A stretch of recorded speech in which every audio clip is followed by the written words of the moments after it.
Je voudrais d'entrée de jeu vous dire que aujourd'hui, parce que vous posez la question pour savoir quels sont les faits qui me poussent à parler d'un éventuel dialogue qui peut avoir lieu au pays. Je veux vous dire que tout observateur averti peut arriver à constater avec moi une certaine incertitude tant politique, sécuritaire que technique.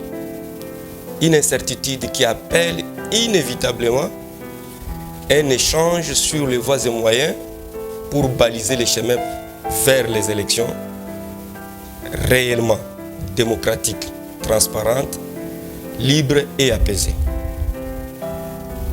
Donc je disais, il y a des contraintes politiques, sécuritaires, que techniques. Sur le plan politique, tenez, vous avez des textes de loi qui doivent partir soit du gouvernement comme projet de loi, soit partir de l'Assemblée nationale comme proposition de loi, donc du Parlement, qui ne sont pas encore apprêtés, qui ne sont pas discutés ni au niveau du Parlement. Il y a cet aspect-là qu'il faut prendre en considération. Il y a des réformes qui sont jugées absolument nécessaires. Donc, des réformes électorales qui sont jugées absolument nécessaires. Sur les réformes, je pourrais vous citer notamment les cas de ce qui concerne ce que moi j'ai dit, qu'il faut procéder à la suppression pure et simple du seuil électoral.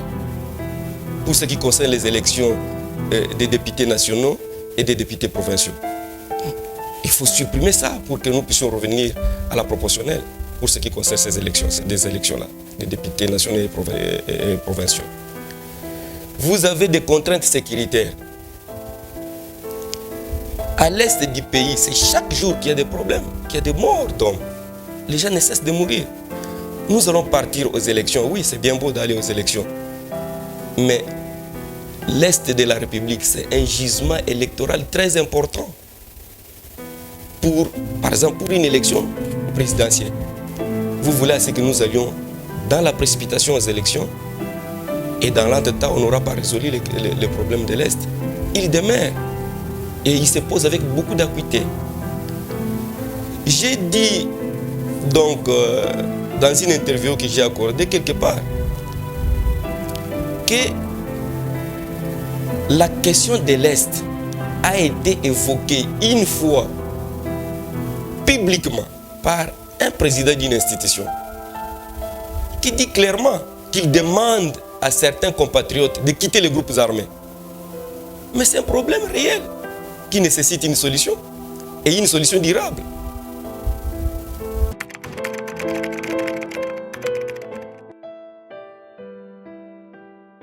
Je suis favorable pour des élections, comme tout autre Congolais. Mais comme tout autre Congolais aussi, je ne suis pas favorable pour des élections dont le résultat serait sujet à contestation demain. Il faut qu'on organise de bonnes élections. Nous devons parler vrai. Donc parlons vrai aux Congolais. Il faut dire la vérité aux Congolais. Nous voulons les élections, oui. Mais quel type d'élection? Nous ne voulons pas revenir, donc aller aux élections pour avoir les mêmes problèmes que nous avions hier. Donc des élections chaotiques, nous n'avons pas besoin de ça. Les élections dont le résultat donc, ne vont pas épargner le peuple congolais ou la République et au peuple congolais une énième débâcle électorale. Une débâcle électorale de plus. Une énième scène de violence généralisée. Non, ça c'est quel type d'élection? Nous n'avons pas besoin de ce genre d'élection. Nous avons besoin qu'on organise de bonnes et alors de bonnes élections dont les résultats ne seront pas sujets à contestation.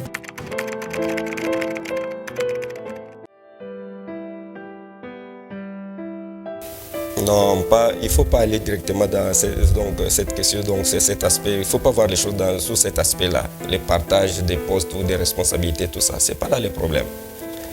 Je viens d'évoquer un problème d'ordre sécuritaire ici, comme une pesanteur, une contrainte qui pourra bloquer peut-être l'organisation des élections dans les délais.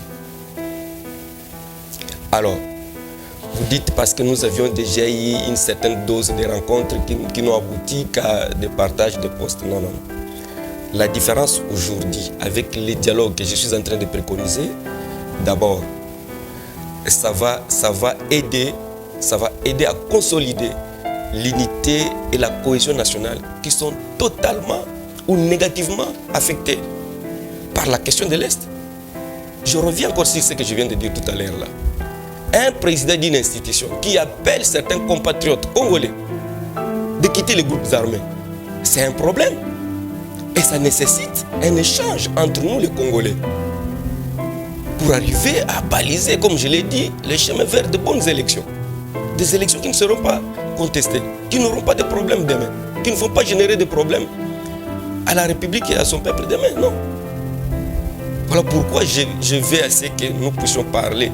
C'est ici et maintenant là. Nous devons d'abord avoir le courage de nous assumer. Nous, acteurs politiques, nous devons nous assumer.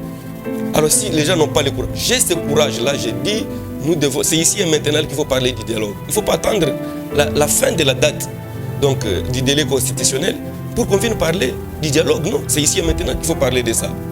Parce que les problèmes se posent maintenant là. Pourquoi il faut attendre? Et dans l'entretemps, la situation est en train de pourrir à l'est de la République. Si ce président-là de cette institution-là a pu demander à ces gens-là de quitter les groupes armés, ça veut dire qu'il a bien identifié ces gens qu'on va considérer comme étant des tireurs de ficelles. Alors appelez-nous ces gens-là qu'ils viennent autour d'une table pour que nous puissions trouver des solutions.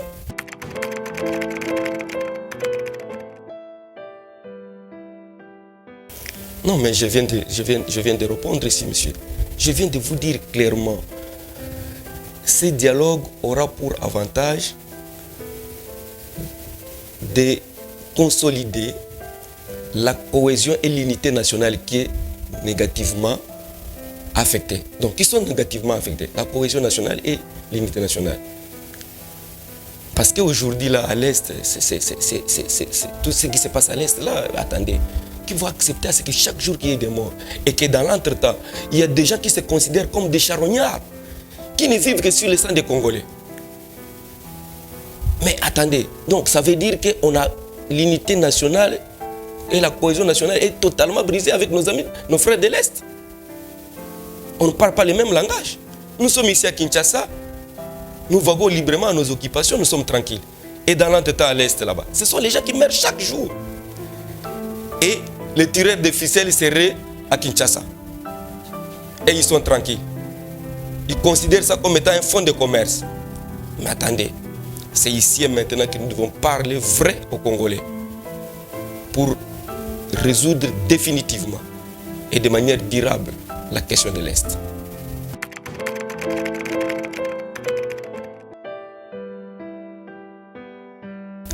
L'initiative que je viens de lancer, l'appel est fait ou est lancé directement au président de la République, qui est le garant du bon fonctionnement des institutions. C'est à lui que je me suis adressé directement. Il y a opportunité, il y a une opportunité qu'on doit saisir pour que nous puissions nous parler entre nous-mêmes, entre les Congolais. Qu'on se dise des vérités en face. Qu'on parle vrai. Mais au moins, je profite de cette occasion pour renouveler mon appel à l'endroit du président de la République. Je considère que cette initiative est indispensable pour la survie de la République. Le dialogue, c'est un cadre idéal où les Congolais peuvent se rencontrer pour parler du Congo. Et à ce qui concerne la classe politique, par exemple, je l'invite à beaucoup plus de responsabilités et au réalisme politique.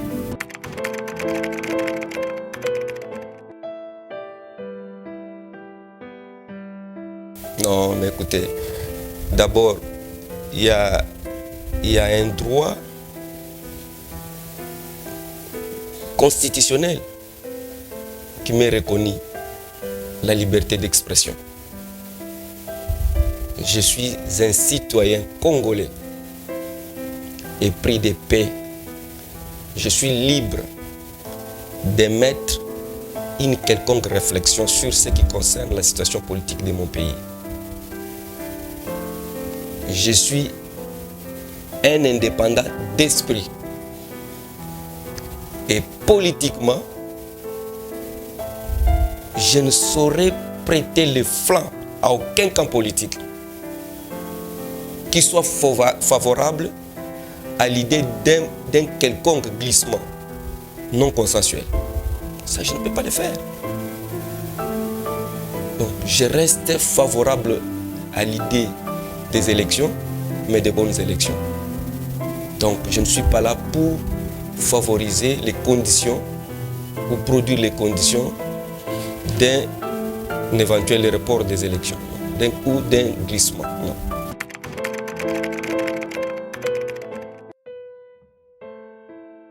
Il y a une opportunité et je reste optimiste. Je reste optimiste quant à ce qui concerne donc la convocation et la tenue de ces dialogues-là. Parce que je dis qu'il y a opportunité et qu'il y a une nécessité. Il y a une nécessité pour que nous puissions nous parler, nous puissions nous dire des vérités. Que les Congolais donc se disent la vérité en face. Parce que nous estimons que c'est une occasion pour nous de pouvoir sauver la République du naufrage, d'un probable report des élections en 2023. Voilà les raisons qui justifient la demande de ces dialogues. Et j'espère que la voie de la sagesse s'impose. Donc il est temps que nous puissions nous parler. Donc c'est comme ça que je dis, la voie de la sagesse s'impose. Donc au président de la République de pouvoir comprendre et à ceux-là qui sont obligés d'organiser ces élections, de comprendre que la voie de la sagesse s'impose ici et maintenant là.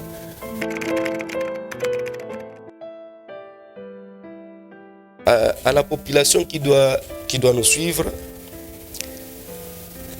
c'est de s'apprêter ou de se préparer pour de bonnes élections et d'être favorable à de bonnes élections.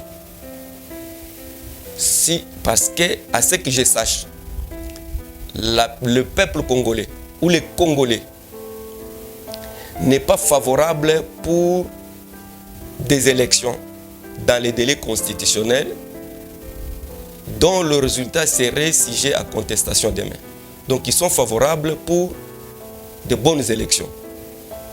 Donc ils peuvent se préparer qu'à une seule condition, si ces élections-là, les conditions seront réunies pour que nous puissions aller à ces élections et à de bonnes élections.